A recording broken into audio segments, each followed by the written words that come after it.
What's up, guys? We are live. The red light is on. Dave Van Auken with magnificent Pearl Gonzalez, Chicago, Illinois. How are you, P? Holy shit is how I am. Holy Right? shit. Right. Incredible card.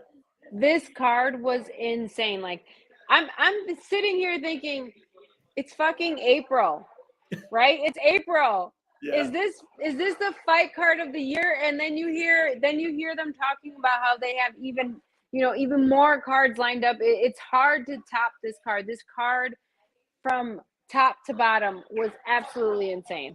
It was. There's so much to get into, and you already pulled something out about future cards. We'll get into future stuff. Let's kind of sit with it. And I usually, you start from the top, you work our way down. To me, I'm skipping the top. I'm even skipping the co-main event. We're going to Hazmat Chimaev, right? We're going with Chimaev and Burns. There's like no way to start this night other than Burns and Chimaev. One of the most incredible fights we've ever seen. All we wanted to know was about Chimaev and him being tested and him going through, turmoil. Burns brought it to him. Pearl, take it away. What was the thing that you took the most from that fight? It was fucking insane. Okay, let me tell you what I take the most from that fight. Let's start from the very top of this fight.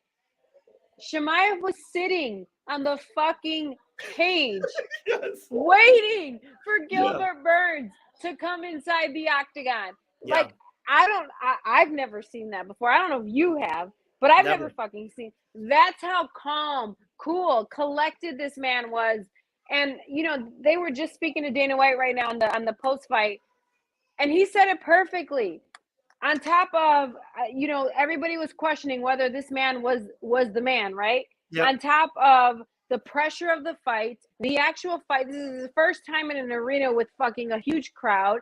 The whole world's watching. As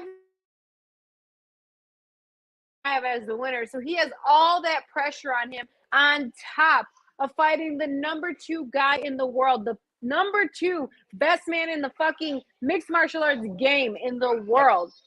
And he came in, and as we saw, what did Gilbert Burns say? I was willing to die in here. I was prepared to die in here. And he showcased that from start to finish. There was a couple times where you were really worried about him, whether he was going to get finished.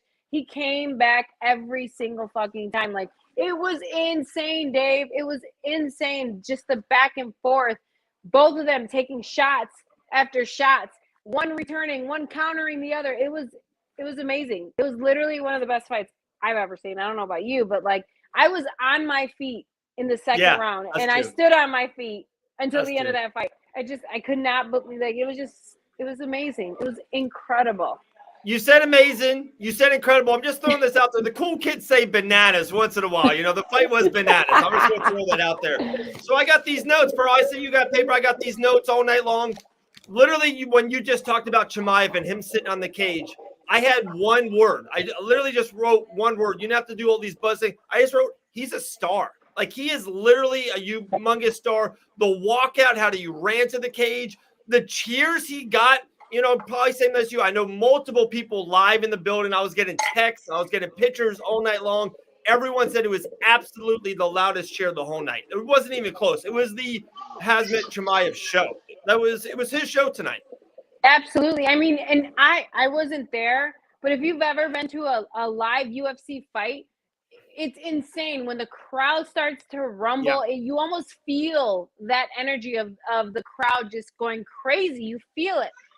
And from the TV, from here, my best friend's couch in Chicago, I felt that shit. Like, I felt the rumble. As soon as he started to run through the arena and into the cage, it was insane. You could feel that. And that is who Chimaev represents. Like, I can already imagine when he walks through a hallway, the world stops. Yeah. There's just this beautiful energy, and he's that man. Not only does he talk the fucking talk, but he just literally proved to the world that he can walk the walk. Gilbert Burns is the number 2 man in the world, and he showcased that tonight. He did not give in. I mean, that fight was incredibly close, to say the least. Gilbert caught him with big shots, and Chimaev never stopped the forward pressure.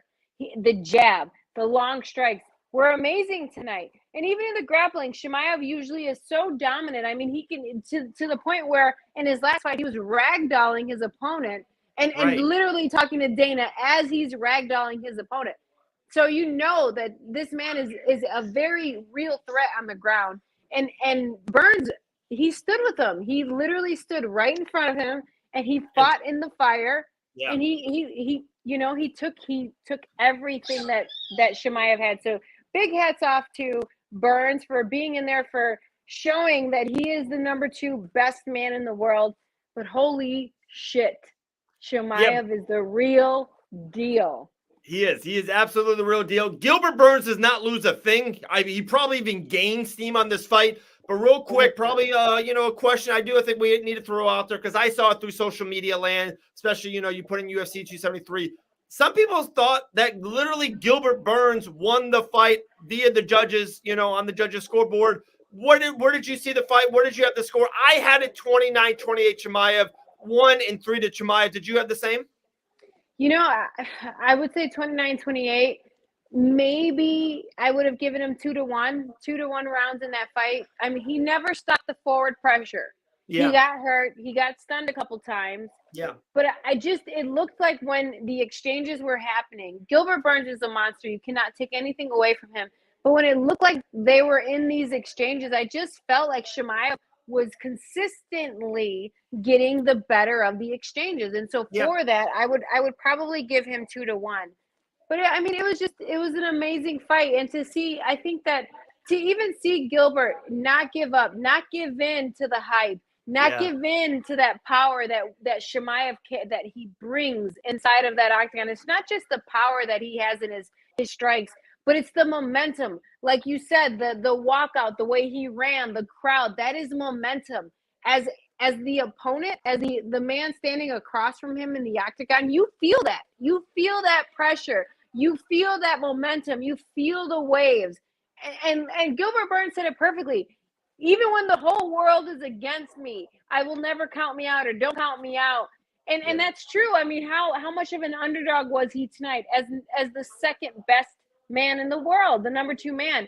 And he showcased that he was. And I think that just speaks volume to who Gilbert Burns is as a man, let alone, and on top of that, who he is as an athlete, who he is in this division, who he is in this sport. I mean, he's a true specimen, and he's not going to give up. He's going to fight until he dies. And so it was amazing to see that. On top of that, though, just Chimaev shine tonight, man. This man, for his 4th fight in 2 years, his 4th fight in the UFC, to come out and overcome is the best word that I can come with right now. Yeah. The number 2 man in the world is fucking impressive. We've never seen a prospect do this. Never, and so never. It is. It's to me, it's like, holy shit, this is probably the best fight of the year. And it's hard to say that because there's so many crazy, insane fights that one just got announced, but that we have no idea that are coming yet in this year. And so it was amazing, Dave, overall, just to see that fight, to witness it, to watch it from start to finish. Absolutely incredible. Really was. Guys, we have you coming in. If you have any questions about UFC 273, put them right here in the chat. If you have any questions for Pearl Gonzalez herself, put it in the chat right here. Dave Van Auken here, Fight Bananas post-fight show, UFC 273. Let's have one more quick question about the Chimaev and Burns situation. Then let's go to the main event with Alexander Volkanovski, retained his featherweight championship of the world. What's next for Chimaev? Dana White, the day before, was saying, hey, I would love to see him fight Colby Covington. He kind of threw that out there. I even heard him maybe said that already on the press conference. Do you think that's absolutely next? Or do you think there's any chance, any way he somehow skips the line, skips Leon Edwards and goes right to East? I thought about that tonight. So it's very interesting that you say that. I do believe the Colby fight makes 150% sense. Yeah. Like, they're already going back and forth. Colby's, he had a fantastic performance in his last outing. It makes sense. And to be honest, I think the world wants to see this. I think the world wants to see Chimaev come and overcome Colby. So I love this fight so much. I think that it has fireworks written all over it. Hopefully it happens way sooner than it may happen. But I was thinking about that tonight. I can see Chimaev fucking fighting for this title. I can see him fighting for the title before he fights Colby. And it would have to be maybe on a injury, a last minute replacement. Who knows? I mean, we saw it last year. I think even like Weili Zhang is a perfect example, who's getting ready to fight again. She fought for the belt. Her first time, she was number 5 in the world. So whoever, I think it was Tatiana Suarez at the time, was supposed to fight for the belt. She was injured. She got pulled, and then they called the 3, number 4. Neither one of them were available. So Weili at number 5 in the world stepped in and took this fight. We now know that Chimaev is probably number 2 in the world on the rankings. There's no doubt in my mind. If anything happens to Leon, if anything happens to even Usman, right? 100%. It makes so much sense. I think the world wants Chimaev to be the champion. Great call on that. No one said that yet. Everyone's always saying it was something happened to Leon. If something happens to Usman, they can do Chimaev Leon for the interim championship. That is a great call by UP. By the way, don't watch out for that cup. What's in that cup that you're kicking around over there? What's in that? I'm trying to keep it up. Let me tell you, I've had a couple kombucha beers tonight, and I'm a little wobbly. All right. Main event, Alexander Volkanovski, another brilliant performance by him. Just title, defense after title defense. I would love to get your take on, let's start with Volkanovski on the plus side. We'll go to the Korean Zombie next, but I saw a lot of great things out of Volkanovski, in and out, overhand rights, leg kicks, blocking deep. I thought he had it all tonight. I thought Volkanovski looked like the champ. He did. He absolutely did. And I talked about this on my Twitter and my Facebook, just who he is as an athlete. First and foremost, we talked about it right before the main card started.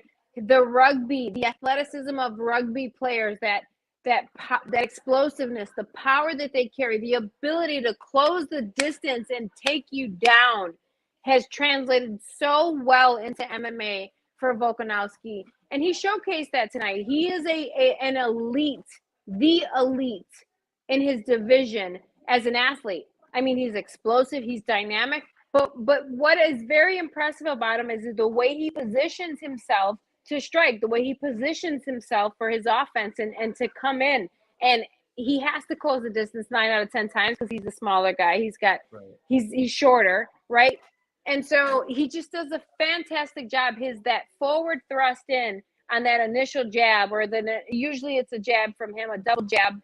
When that initial thrust is so fast, it's hard to read.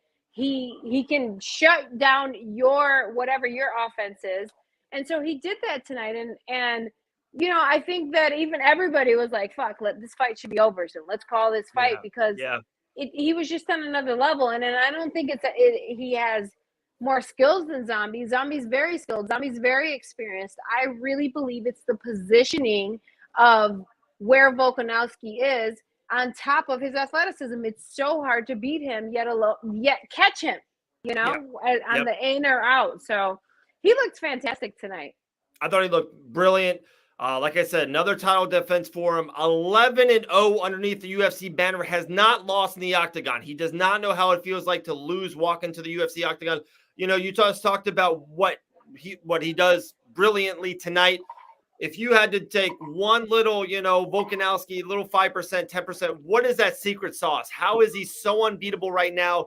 Featherweight division. Like I said, I think he's one of the smartest IQ in the fight game. That's one of the things that I don't think people talk about enough. The team around him, City kicking, kickboxing with Izzy and Hooker and all those great fighters. Kai Kara France doing the thing now. What's the secret sauce with Alexander Volkanovski right now in the UFC? It's 100% his positioning, right? Because you can have a man that's explosive, you can have a man that's got power, you can have a man that's extremely strong, but if they don't position themselves and they don't leverage themselves to the best of that ability, then it's nullified, right? And especially when you're going against the best men in the world, the best women in the world, every little skill, every inch matters. And so for Volk, I think that he is so efficient, not only in his movement. If I had to pick any of his skills, because he's got so many skills, that's why he's a champion. But if I had to pick any of his skills that really stand out and that really sets him apart from the rest of the men in his division, I would have to say it's his positioning, his ability to enter, to strike, to hit his offense, and then to escape and to lead. I can't even think of the fucking word for that. What's the word? Retrieve. Yeah. And his ability to retrieve. The positioning on when he enters and retrieves is, to me, what sets him apart. It's very hard. Traditionally, most fighters, we are taught to go forward and backward, side to side. But when you can start to come in on a diagonal entry, you can hit this angle and this angle, you can take a step back, you can do this. What Volk does extremely well is he switches stances. So now he goes from this position to this position. So he has different openings. So to me, his positioning, hands down, is the best in the game. And that's what sets him apart from any other man in his division. Before we get to the zombie side of things, we talked about with Chimaev moving forward with Colby Covington or maybe a title shot. Let's talk about Volkanovski. This was planned for Max Holloway, the trilogy. Max Holloway had a little setback of an injury. Do you foresee a Max Holloway trilogy? Or how about let's do something out of left field? We saw Sterling win, bantamweight, featherweight, very close in weight. How about Volkanovski going up to lightweight? Do you see any kind of really extreme big championship, fight happen for Volk? Or is it the trilogy, the Max Holloway that's put this to bed once and for all? I think that there will always be someone climbing the ranks. But I love that. I love that idea of Aljo versus Volk. I think that's a fantastic matchup, and I think that's a great challenge for either of these gentlemen. But me personally, I just want to see the Holloway Volk fight. Yeah, I believe Holloway won that last one. If there is anybody in this division that truly understands positioning and that can really compete with Volk on the movement and this positioning and the entries and the retrieval that I talk about with Volk, it is 100% Max Holloway. Max Holloway is literally fucking perfect at his positioning, his entries. He never enters straight on. He enters that on diagonal. He disrupts your rhythm. He'll talk and bullshit with the commentator as he's slipping your punches. I mean, he's that amazing of a striker. He's so efficient. He's never on a single track. He's always hitting his different train tracks to get to you.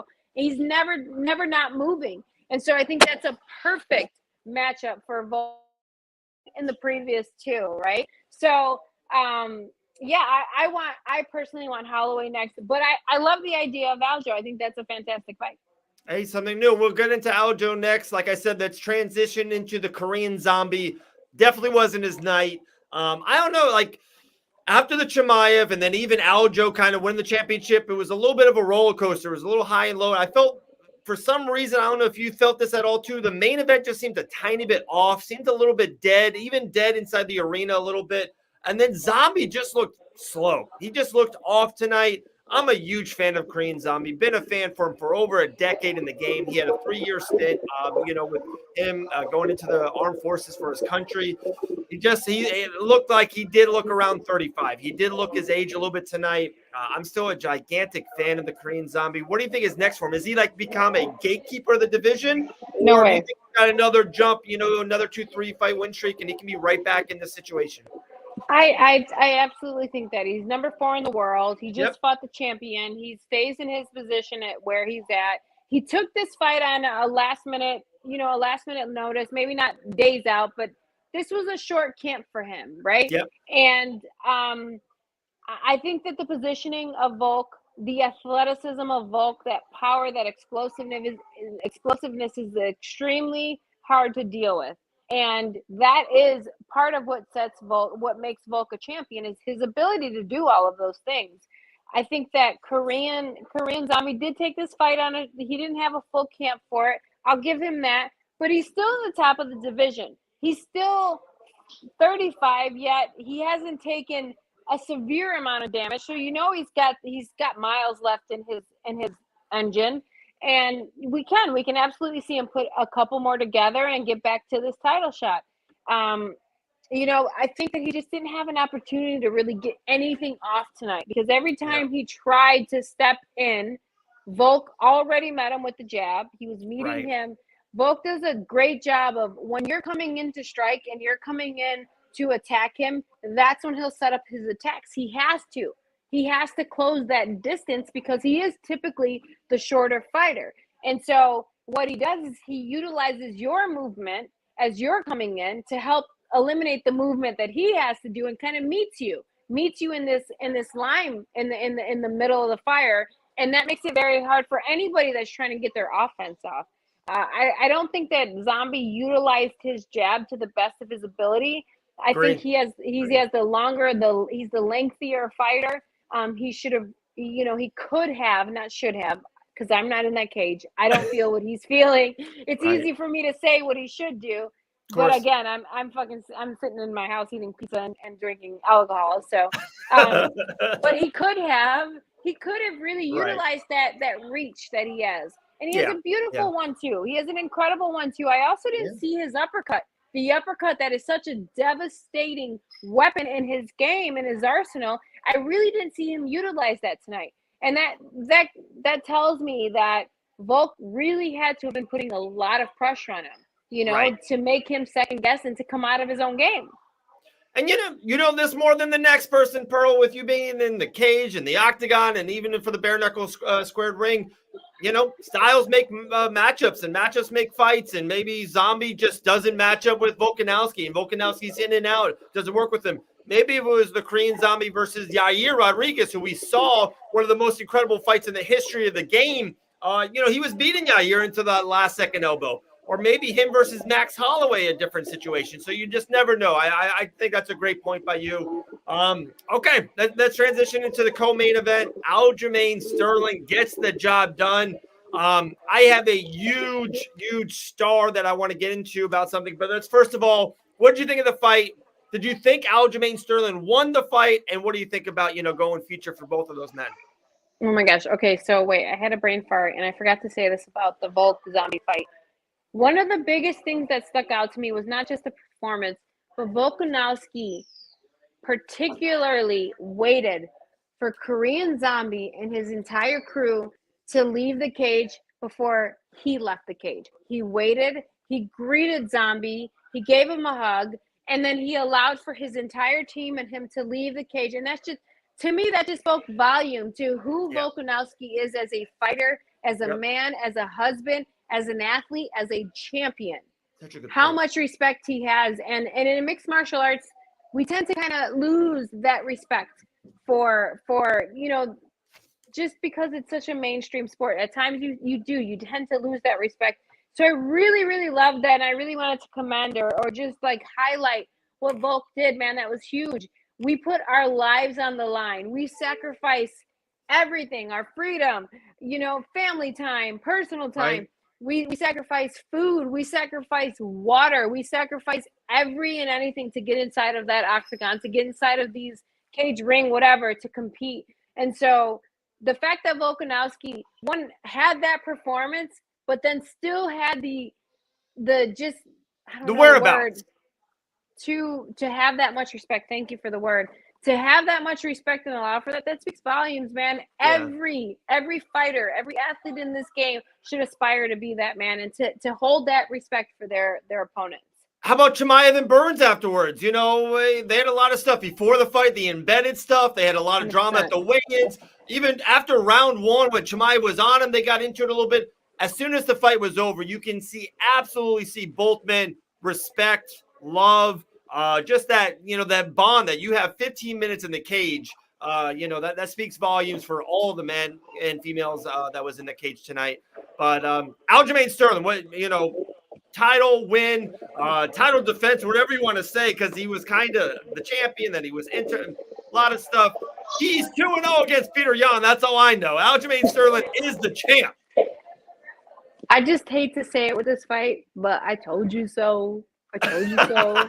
Especially if you saw my tweets and you saw my Facebook earlier today. Yes. I told you so. What did I say? I said that I really believe that Aljo had the advantage in the grappling. And if he utilized his inversions, if he utilized that funk, I don't even know the word for it, but if he utilized his funk, he would have a lot of success in this fight. And he did just that. I mean, his ability to get past Jan striking and take this to the mat and get Peter Yan in these positions and control him for not just a minute. We're talking several minutes. We're talking rounds to control Yan like that, to attack him the way he did. Insane. And then and even in the later rounds when Yan started to really fight or just not accept these positions, you know, he was putting Sterling in some pretty tough positions. But Sterling utilized the inversions. He utilized that to scramble, to get back to his feet, to get his back to the fence, to get back up. And I thought that Sterling was potentially going to have the upset tonight. And so for my only comments on that fight is told you so. I told you so. I like it. All right. So like I said, I had a big star. I love your take. You know, you've always been just straight up, honest, blunt about everything. So I would love it. This is just an idea. I've been throwing this out there for multiple years now, Pearl. So round 4 ends, and we're going into round 5. And you see Jan sitting there. You see Sterling in there. John Anik is talking about it. Who's winning this fight? Where's the score at this? I remember 1997, I would fly from New York City to Florida, and people were smoking cigarettes on airplanes. It sounds crazy now in 2022. I swear in 5-7 years, you're going to be like, wait a second. Fans will come into MMA and be like, wait, there wasn't a scoreboard? You couldn't tell who was winning this fight? Imagine watching a football game in the Super Bowl and not know the score in the fourth quarter. It's absolutely crazy. They got to get an MMA scoreboard. Don't change the scoring. Don't change the judges. Just after the round, whatever it is, the judges put it in. Sterling 1, Jan 0, whatever you want to say, 10-9, whatever. If Jan knew that he was losing going into that round on 2 judges' scorecards, 3-1, maybe he would have turned it up just a tad more to try to get a finish. Who knows? I think we need an MMA scoreboard for especially big fights like this. You know, I could see that, but I'm going to tell you as an athlete, as a fighter, yeah. Regardless of what the world is saying, there is so much unspoken communication that you can't explain, that you cannot explain unless you are there. You're right next to the cage. You can feel the energy, or you're that fighter across the cage from the other, and you two know who's winning, regardless of what you say. The world says between you and them, truthfully, you know who's winning. And so in that fight, there had to have been a lot of unspoken communication that we, as the fans watching from home, did not get to see in that fight. But you know, the biggest thing was Sterling and his ability to dominate. There were rounds that he dominated. Right. Jan did not have that much success. Yes, he had moments in these fights and in these rounds, but he did not really truly dominate undecisively these rounds. And so I think that played a very big deal in the scoring of this fight. And you know, I don't know, it's just it was such a fun fight. It was such a technical fight. It wasn't as crazy as the Chimaev fight, which, by the way, Chimaev and Burns, that's every fucking fighter's dream fight right there. The fact that they're fucking, one's getting dropped, then the other's getting dropped, one's getting hit with big shots, then the other one's trading. They're looking at each other. They're saying, come on. Yeah. They're fucking laughing when they're getting hit and hurt. Like, that is, you're bleeding. You feel it. You smell the blood. You fucking feel the sweat. I mean, you both are tired. That is literally every fighter's dream fight right there. The fucking world is fucking shook. So that was such a fantastic fight. I'm sorry. I'm losing focus here, but holy shit. Holy shit. What you said in there, like the fighters know. So you're telling me that Britton Beltran know that she lost that fight to you around 7 months ago. Are you telling me that? Yeah, she got her ass beat. She knew that. my girl, PG. Come on. Absolutely. So Aljamain Sterling won the fight. He called right away. It was pretty wild. So real quick, lastly on Jan, after, you know, Joe Rogan's talking to him and Jan's like, hey, I won that fight. I round one. He even said 2. There's no way he round 1, 2. That was the one that Sterling had most of that round of his back. But he said 4 and 5. So it sounds like in his heart he really believes. But back to Sterling, he called out TJ Dillashaw right there and then. And that was brilliant by him. Who knows? You don't want to have another fight with Jan and an injury. You just like, let's get a new blood in here. I think that's a big fight too. Dillashaw versus Sterling. I like that fight a lot. I think that made sense. I thought that was a great call out by Aljamain. I love that fight. There's fireworks written all over it. TJ is the man. And yes, he's had his own challenges. And yes, he's made some decisions that he has had to pay for. And he's had consequences for. And he's paid for those. He really has. And in his last performance, he fucking looked fantastic. Like he didn't skip a beat. And then he goes and has surgery. So then you knew he was fucking fighting compromise. I love this fight. He's on the road to getting back into the cage very soon, or the octagon very soon. I think that's the fight to make. And Aljo looked great. From the walk-in, you saw him walk in with this pink fucking suit jacket with these white pants. I mean, his outfit was flawless. His fucking girl, I don't know if it's wife or his girlfriend, whoever the fuck it is, she looked amazing. Beautiful. They did. They fucking played the part from start to finish, though. He walked inside that fucking arena. He handled his business like the fucking champ, and then he gets on the mic, and again, he's talking his shit. He called for the perfect fight. He sounded fantastic. He backed up his talk. So why not give him that fight? I really believe that Aljo won that fight. Yeah. I also want to give a big shout out to my good friend, who's also a fucking legend in this sport, Ray Longo, Coach Ray Longo, who coached Aljo, who fucking coached Chris Weidman, who's just been on the East Coast and been a huge part of the fucking sport for years. I mean, and he sounded so great, especially going from that fourth to fifth. The commentary, or the instruction that he gave Aljo, that little bit of spurt that he needed to go out there and really fucking try to make this fight and take this fight home. I just thought it was awesome. So big shout out to Ray. Ray's been in our sport for so fucking long. He's played such a big role and a big part in this game. Man, congratulations, Ray. I love you so much, and to Aljo as well. Yeah, we'll cut that up. We'll send that to Ray. I know Ray personally as well, too. Great guy. And Pearl, there's a lot of fucking post-fight shows out there. That was easily one of the best points I heard. You're not going to see that in some other bullshit post-fight show on another channel, another network, somewhere else. We're not going to get into details. But you're so right. In the fifth corner, going in the fifth, Peter Yan was sitting sideways, his head down, and the coach was like kind of whispering him, like, hey, do this. Don't give up your back. Do this. Ray Longo was in his face, chest up, standing up to Sterling. He's like, let's fucking go. Like, you got to this point for this. Your whole career, your whole life, you're here for this moment. And you saw Sterling even yelled. He got into it. He went into that round 5 knowing that to win this round, he's going to be the world champion. Fucking brilliant point by you, Pearl. Brilliant. Loved it. If we're done with that, Sterling's done. Chimaev is done. Let's get into some of these female fights. I thought they were awesome. Mackenzie Dern versus Tisha Torres. Aspen Ladd versus Rocky Pennington. Pennington just keeps on winning fights. She keeps being overlooked. Then even at the earlier, Piera, she's 8-0. I think we got a new star on our hands in the female division. Take it away.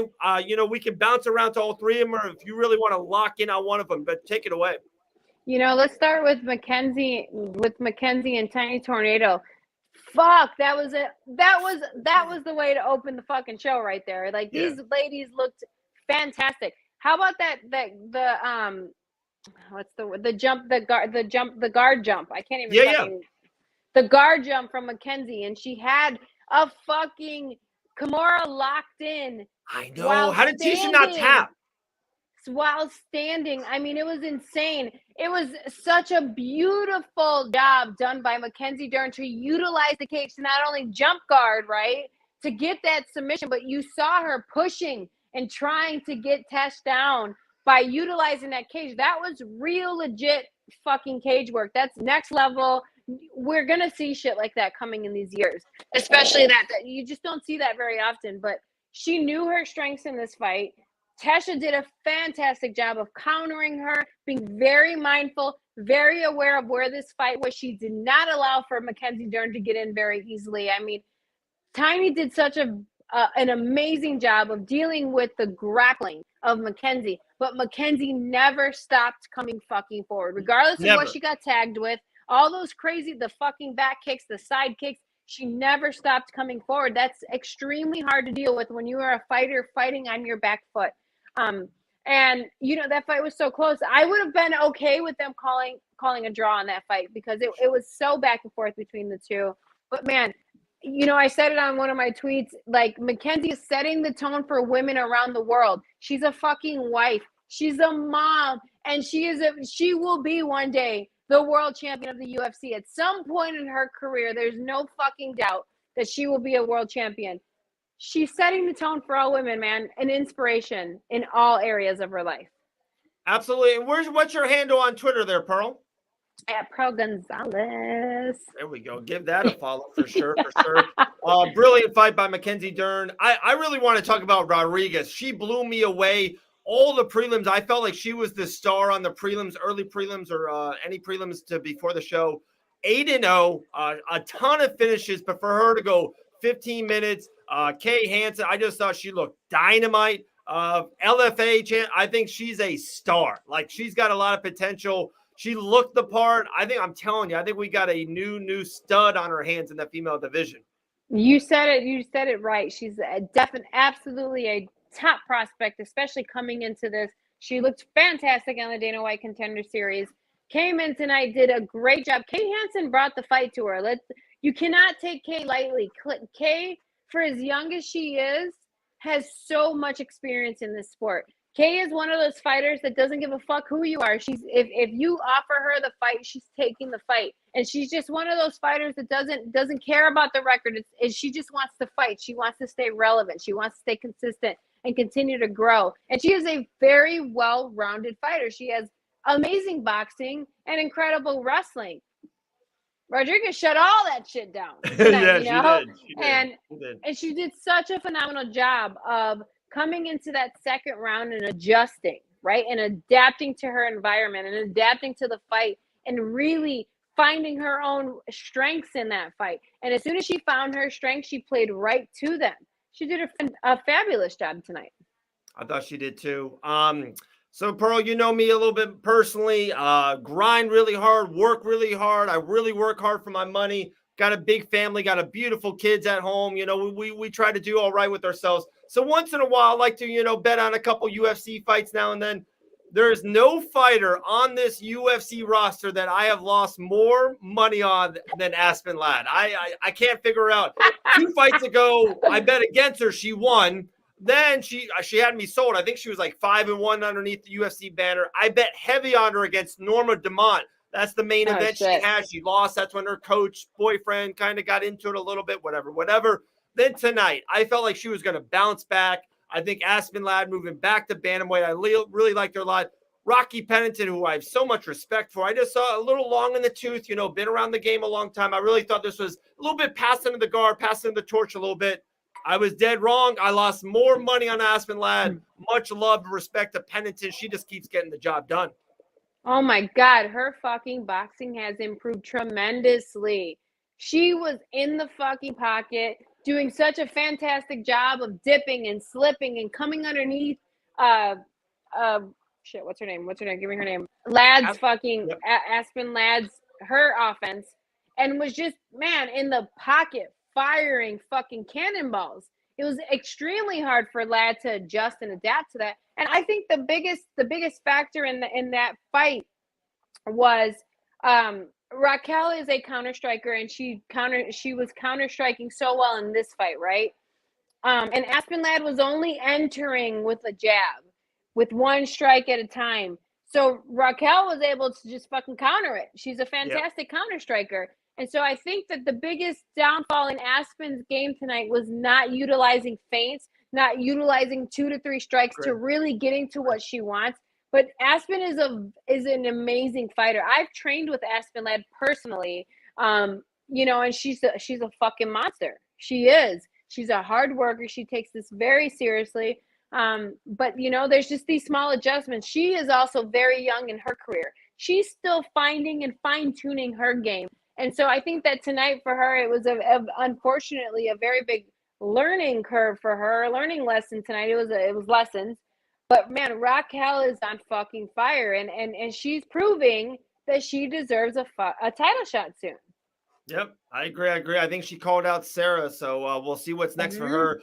Couple last things, guys. This is the UFC 273 post-fight show. Dave Van Auken with the magnificent Pearl Gonzalez. Two last things, kind of more broad statements, more than just kind of individual fights, and maybe we'll kind of tie a bow around Chimaev and what we're going to see next for him, superstar in the game. So Mark Madsen won the first fight of the night, and Joe Rogan was very, talked about it very loudly on the just how he sat on him. And I think the crowd was got a little bit restless to say. But like Joe Rogan was like, if a man can hold you down, that's a skill. Like that's a technique that he's working on. A fight should never be, stood up from the referee. Just what's your 2 cents on that? Do you think, hey, sooner or later it's entertainment and crowd pay harder money? People are paying a lot of money for a pay-per-view. Let's give the fans what they want. Or are you on the side of it is a skill. It is a technique. Madsen's a 3-time Olympian, and that's what Madsen wants to do to win the fight. So what's your take on that? I think that I agree with Joe to a certain extent. I saw that. I do agree that it is a skill. It's 100% a skill. It is something that very few people really master. When I think of who really has mastered that skill, I think the first person that comes to mind is going to be Habib. Habib was fucking amazing. As soon as he got you down, it was like fucking you were dying. You're going to die. And so it's an absolute skill.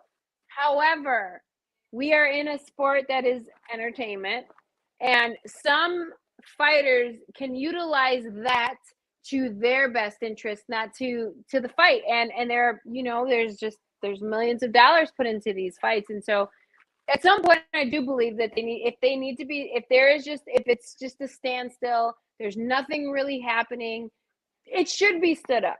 It should be. If no one's trying to advance, then what are we doing? We're kind of just coasting, right? And sometimes you need a coast. Especially like in a Chimaev or a Burns, that style of fight where it's frantic, it's fucking back and forth, the pace is insane. Yes, it's okay to have some moments where you need a fucking break. But if there's these other fights, at some points you do. Now the person that is in control of that fight, if they have that much skill that they are able to just hold you down, that boils down to them being able to utilize their ground and pound, to utilize the striking, because striking is also another skill. So what that showcases is, yes, he's got the control down, he's got the grappling and the positioning on the floor down, on the mat down, but he hasn't really mastered that ground and pound. Because as soon as if you can control someone, you 100% know how to set up the strikes. Right. To land some damage and then go back to your control. And it's this fine art. And that is what makes mixed martial arts the best sport in the world. Is there's so many little pieces to the fucking puzzle that you have to figure out. There's so many skills that are needed to be a successful mixed martial artist that it's insane. I mean, you spend hours, 6, 8 hours, 10 hours a day in the gym trying to master these skills.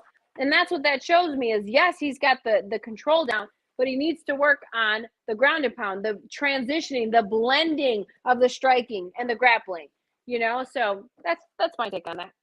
We're playing chess out here. We're not fucking playing checkers like other sports. MMA is chess all day long. Yeah. Okay, one more broad topic I really want to get into, and it's almost, towards Ian Gary. An absolute phenom. We know him for Cage Warriors champion. This is his second time in the octagon. 9-0. Brilliant start of a career. Very, very young in the game. Same kind of things. I felt kind of like a little bit of a boo bird. So it wasn't the impressive win that that the crowd was thinking that we were going to see tonight. Seemed like it was like a setup fight for him to have a moment here on the Jacksonville card. It was the main event of the prelims. Didn't get that moment. So if you're backstage, if you're with Ian Gary, if you're a part of that team, if you're down there with Sanford MMA, you're talking, hey, Gary, are you to the point of, hey, you got 15 minutes in the octagon? It seemed like Gary was really positive. I got another tool out of my shed. I know I can go 15 minutes. I know I can go with the tough wrestler. Weeks was very strong and just kind of different, very unique. Or are you on the side of like, hey, you got a lot of steam behind you, and when you have the chance to get the job and get that fighter out, we got to learn. We got to push the pedal down. We got to get this guy out of here. Where are you on the Gary? Was it a great performance? You won. winning is fucking hard, especially at the UFC. You're fighting the top guys night in, night out. Or are you a little bit like, all right, Gary, slow off the, the media tour, slow off all the podcasts, and maybe let's get back in the gym and try to, up the skills, up the talent a little bit.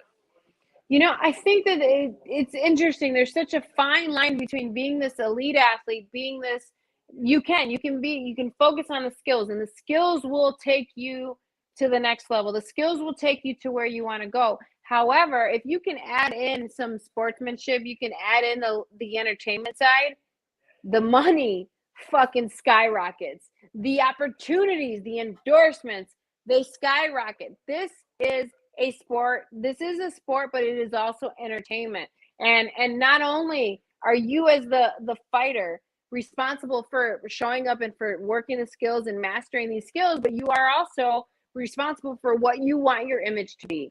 They do not help. They don't force you to be anything you don't want to be. And that's the beautiful thing about the UFC is they allow that freedom of speech, that freedom to be whoever you want to be. It's up to you. And I think that Gary is really taking that role. He wants to be a fucking superstar. He is saying it very loud and clear. And there are some fighters that they just want the challenge. They just want the competition. And then there's these fighters that want, like myself, that want other opportunities. Fighting only lasts for so long. And also have these other skills like entertainment, like speaking on a camera, like speaking on a mic, or for Gary's, and for instance, Gary, he's great. He's fucking fantastic on the mic. And he's also a fantastic fighter. He couldn't have said it any perfectly on his post-fight speech. He said, this is basically the process. I'm going to be the champion. I'm going to be great. It may not be tonight or today, but I will be there. And this is part of the process.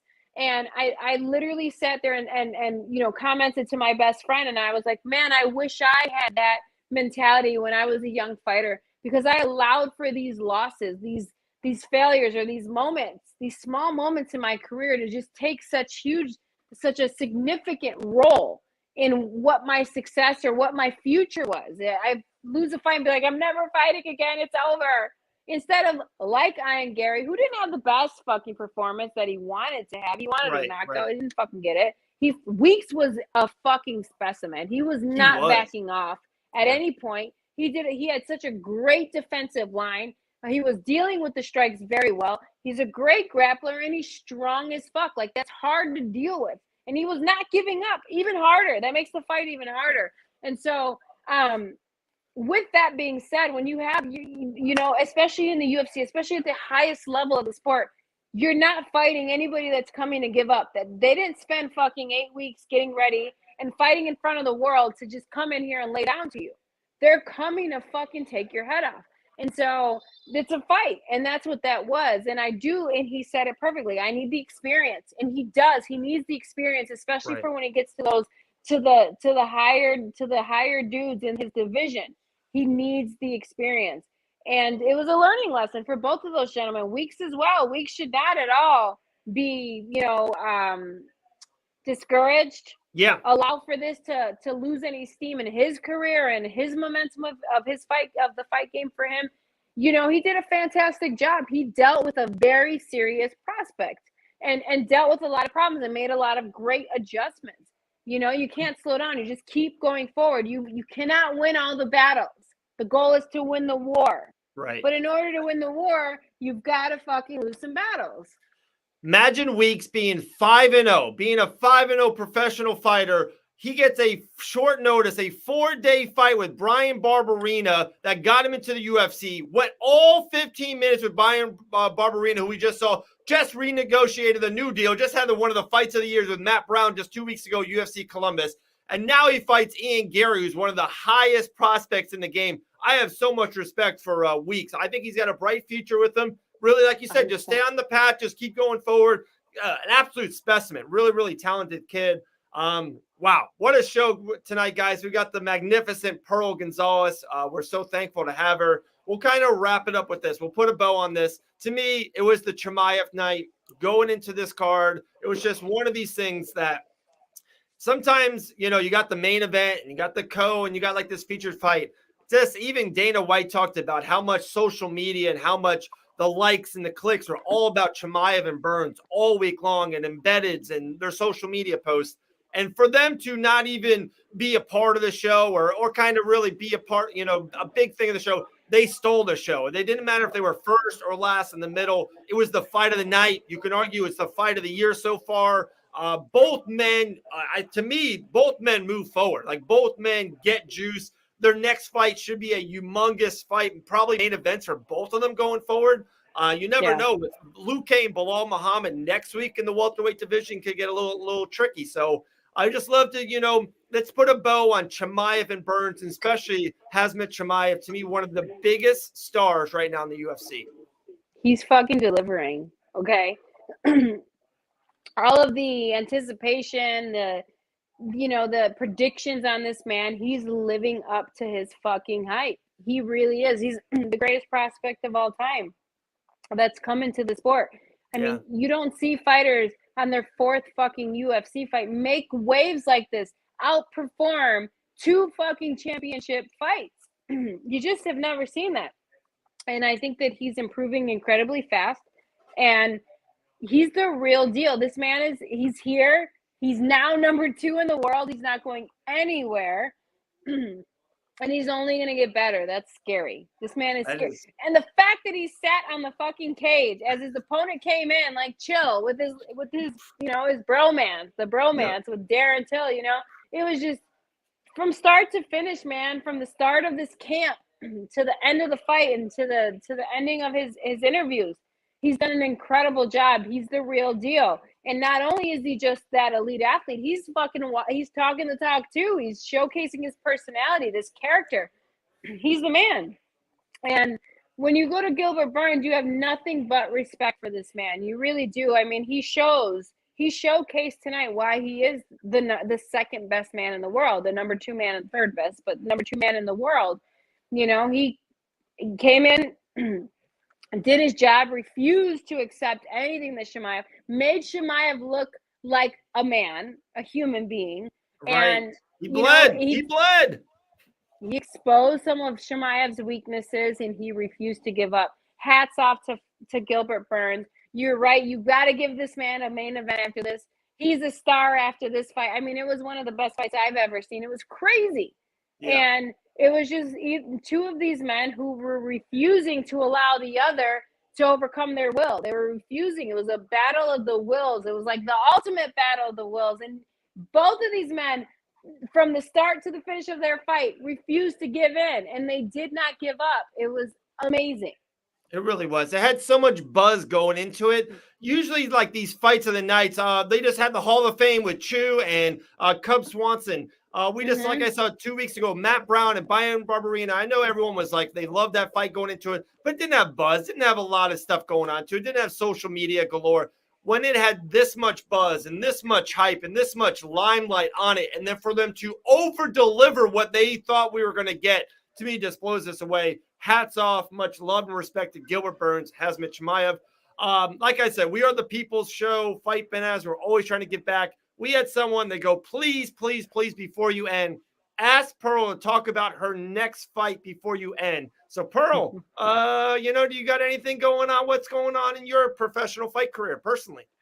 Well, I've just, dealt with my surgery. My knee's been repaired, reconstructed, and it's time to get back to work. And I'm just getting back into training and getting ready to get into a camp. And so I'm hoping to fight in a June, July timeframe. I will be ready to rumble, whether that is in boxing, bare knuckle. Let me tell you where I'm at in my career, Dave. I am the freest I've ever been in my career. I'm a free agent right now. My knee is fixed and healing, so I can go back to the sport that I love absolutely so much, which is MMA. I can take I definitely want some fights in boxing before my career is over. So I can take some fights on the boxing side while I allow my knee to heal some more, and eventually, maybe, hopefully, get back to MMA. So I'm hoping to be back in at least the ring by June, July timeframe. I called out Rachel Ostovich. I love this fucking fight. I respect her. I love her so much. I've been a fan of her for years, but I want to punch her fucking face. And that's a great fight for me. I think that that's a very fun fight, and I think the fans want that fight. And I'll do that in bare knuckle. I'll go back to bare knuckle for a fight like that, a big fight like that. On top of that, I'd love a fight with Ebony Bridges, who's the champion in boxing. Obviously, I need a couple fights in boxing before I get there. I can totally see me looking and finding and searching for that fight by the end of this year. So I do have a lot of goals to make some big fights happen. I think the next year to two are my peak years in my career, and will I'll finish out my competitive career and with a big bang. I love it. I love it. It's such a great time for you, like you said, to be free or free agent. 2022, so much stuff is going on. There's so many promotions and organizations and different even combat sports ways to make money. There's a lot of grapple and stuff that's starting to pay really well. Like you said, there's boxing, bare knuckle, MMA. And, you and I, we know someone deep close to our hearts that maybe can get you something soon. So you never know, Yes, Dean Toole's the man. He is the man. It's much love to our guy, Dean Toole. Hey, I think we absolutely nailed it. Congratulations, Aljamain Sterling, Alexander Volkanovski. They are the champions tonight, along with Chimaev. But I really thought Mackenzie Dern and Rodriguez, even Madsen, definitely deserves a lot of just great wins, really great wins. I'm done. If I got everything off my plate, is there anything else you got to get off your chest? Do you feel good? I said holy shit about 100 times tonight. I got it out. I got it all out. I'm good. There we go. I'm good. I'm ready to kind of just take this in, process it all. I'm sure I'm going to watch. We'll be watching fights all this week from this weekend and get ready for the next card, man. The UFC is on fire. Hats off to the matchmakers. They fucking killed it tonight. I cannot wait for it's hard to imagine that there's going to be even better, not better, but there's crazy cards that are lined up, and you already know they have some big fucking cards lined up. So, man, this is a fantastic time to be a part of combat sports and mixed martial arts. It's the best time ever, actually. And I'm just gonna get ready for the next one, Dave. I'm thank you so much for having me on your show tonight. I appreciate you. Absolutely, we appreciate you. You know that you're the absolute best. We're less than a week away from Bilal Muhammad, Vicente Luque. They're next week. UFC 274. They showed that fight card. Gaethje and Oliveira. You got Rose title defense. Chandler versus Tony Ferguson. Are you fucking kidding me? And then UFC 275, Glover Teixeira title defense. We got Valentina Shevchenko. We got Rose and Weili too. Bobby Knuckles versus Vettori. Are you kidding me? UFC is just giving us stuff. I love it. I'm Dave Van Auken. That is the one, the only, the magnificent Pearl Gonzalez. We are out here with Fight Bananas. Thank you so much. We'll talk to you guys soon. Have a great night.